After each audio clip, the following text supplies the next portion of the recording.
आज हम लोग सीखेंगे पूर्णांकों के गुणधर्म के बारे में कि उनका जब गुणन करते हैं तो उसके क्या क्या गुणधर्म हैं या कौन कौन सी प्रॉपर्टीज़ को वो फॉलो करते हैं। सबसे पहले गुणन में संवृत। इसमें आपको पता है संवृत का मतलब क्या है कि जब हम किसी भी संख्या को गुणा करते हैं, दो संख्याओं को, तो उसी प्रकार की संख्या हमें प्राप्त होती है। पूर्ण को तो पूर्ण से गुणा किया तो क्या पूर्ण प्राप्त होती है। ऐसे पूर्णांक है, जैसे हमने 2 और -1, ये पूर्णांक है। दोनों को जब हमने गुणा किया तो हमारे पास में -2 आ गया। तो -2 क्या है हमारे पास में? पूर्णांक है। इसी तरीके से जब 4 को हमने 0 से गुणा किया तो किसी भी संख्या को 0 से गुणा करने पर 0 प्राप्त होता है। 0 क्या है हमारे पास में? पूर्णांक है।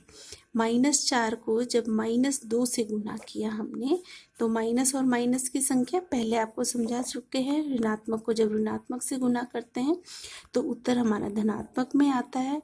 तो यहाँ पे हमारे पास में 8 आ गया। 8 भी क्या है? पूर्णांक है।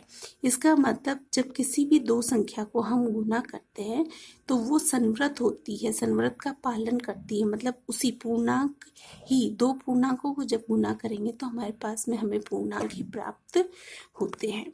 उसके बाद में है क्यूमुलेटिव आपकी प्रॉपर्टी। क्यूमुलेटिव में है क्रम विनिमयता।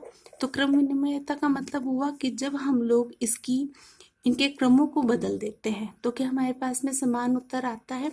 तो यहाँ पे हम उत्तर देखेंगे, जैसे कि 2 को हमने जब -1 से गुणा किया तो हमारे पास में उत्तर आएगा -2। और इसी प्रकार अगर हमने -1 को 2 से जब हम गुणा करेंगे तो हमारे पास में उत्तर आएगा -2। तो दोनों ही -2 है। इसका मतलब ये हमारी क्यूमुलेटिव प्रॉपर्टी को फॉलो कर रहा है। दूसरा एक उदाहरण ले लीजिए, जैसे -4 है। -4 को जब हमने -3 से गुणा किया तो हमारे पास में उत्तर आएगा +12। और जब हमने -3 को -4 से गुणा किया हमारे पास में उत्तर आ रहा है +12। इसमें भी हम देखेंगे उत्तर हमारा सेम है।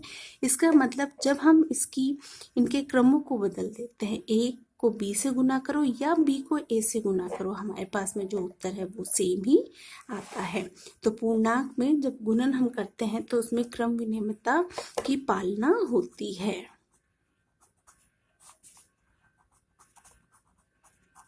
ठीक है।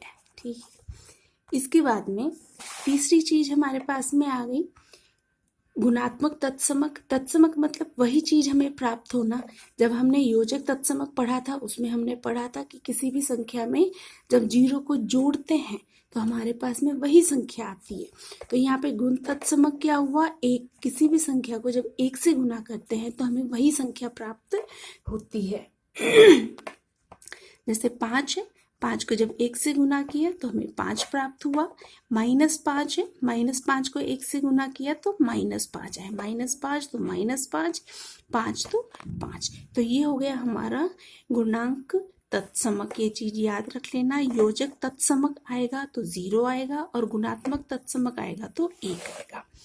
उसके बाद में चौथी प्रॉपर्टी हमारे पास में होती है गुणन का सहचर्य गुणधर्म। सहचर्य गुणधर्म का मतलब होता है जब इसकी हम 3 या 3 से ज़्यादा कोई भी हमारे पास में गुना है तो उसमें हम चाहे से A, B और C, A, B को पहले गुना करें, हल करें और उसको C से गुना कर दें, या फिर पहले हम BC को गुना करें और फिर A से गुना करें। तो देखते हैं इसमें क्या सहचर्यता का नियम पालना होती है।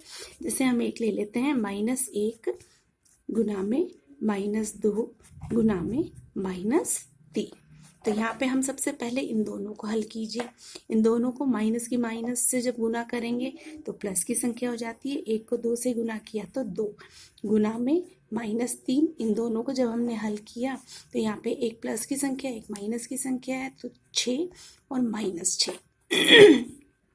-1 गुना में -2 गुना में -3। अब इसमें हम पहले इन दोनों को हल करते हैं तो ये तो -1 ही आ गया।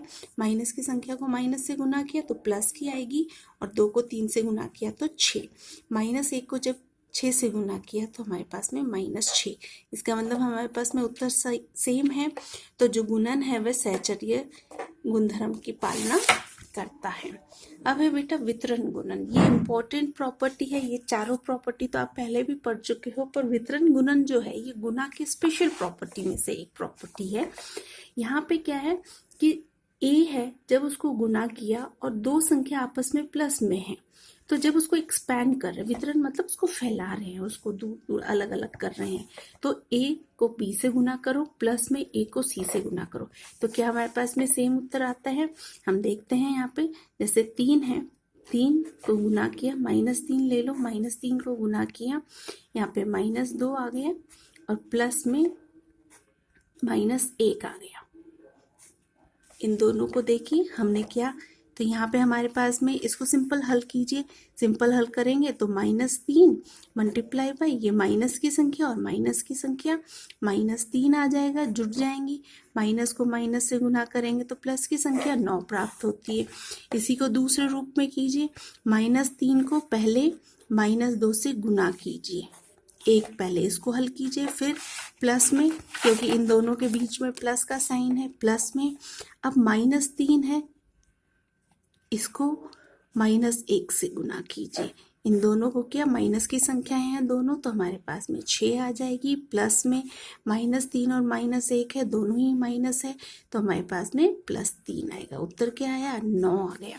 इसका मतलब हमारा वितरण जो है वो गुणन इस तरीके से करते हैं। इसमें हमारे कब सहायता होती है, जैसे आप लोगों को कई संख्याएं ऐसे दे देते हैं कि 3 को गुना करो 101 से।